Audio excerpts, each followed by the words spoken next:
बहुत समय पहले की बात है। एक लड़का था जिसका नाम अम्मू था। वह 7 साल का था और थोड़ा मोटा भी, लेकिन इससे उसके बड़े सपने देखने में कोई रुकावट नहीं आई।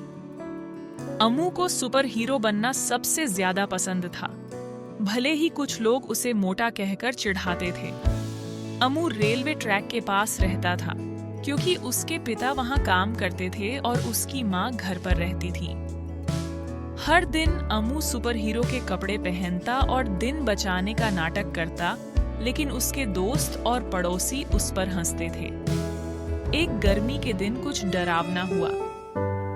अम्मू ने देखा कि एक आदमी जो रेलवे ट्रैक पर काम कर रहा था, बेहोश होकर गिर गया और एक ट्रेन आ रही थी। अम्मू ने अपनी माँ को पुकारने की कोशिश की, माँ, जल्दी आओ। लेकिन उसकी माँ ने सोचा कि यह उसकी सुपर हीरो की नाटक की एक और कोशिश है, इसलिए उसने इसे गंभीरता से नहीं लिया। उसने अपने बुजुर्ग पड़ोसियों से मदद मांगने की कोशिश की, लेकिन उन्होंने भी उसकी पुकार को नजरअंदाज कर दिया, सोचते हुए कि यह उसका सुपर हीरो नाटक है। समय बर्बाद किए बिना अम्मू को यह फैसला करना पड़ा कि वह अपनी माँ को बुलाए या खुद उस आदमी को बचाए। बिना सोचे अम्मू खतरे की ओर दौड़ पड़ा। इस बीच अम्मू की माँ शारदा ने जब गेट की आवाज सुनी तो उसे स्थिति की गंभीरता का एहसास हुआ। वह बाहर दौड़ी और उसे बहुत डर लगा जब उसने अम्मू को ट्रैक के पास देखा। आने वाली ट्रेन की आवाज ने उसकी रीढ़ में सिहरन दौड़ा दी, जिससे उसकी चिंता और बढ़ गई। अम्मू, तुरंत वापस आओ! शारदा की चिंतित पुकार हवा में गूंज उठी, लेकिन उसका बेटा अपने मिशन पर अडिग रहा। अपनी पूरी ताकत के साथ उसने बेहोश ट्रैकमैन को जगाने की कोशिश की।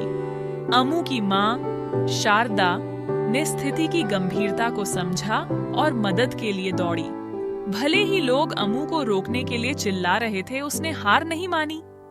अपनी माँ की मदद से उन्होंने कामगार को ट्रेन के पास से खींचकर सुरक्षित किया। ठीक उसी समय ट्रेन ट्रैक पर से गुजरी, जिससे एक बोतल टूट गई। अम्मू की बहादुरी को देखकर भीड़ चुप हो गई।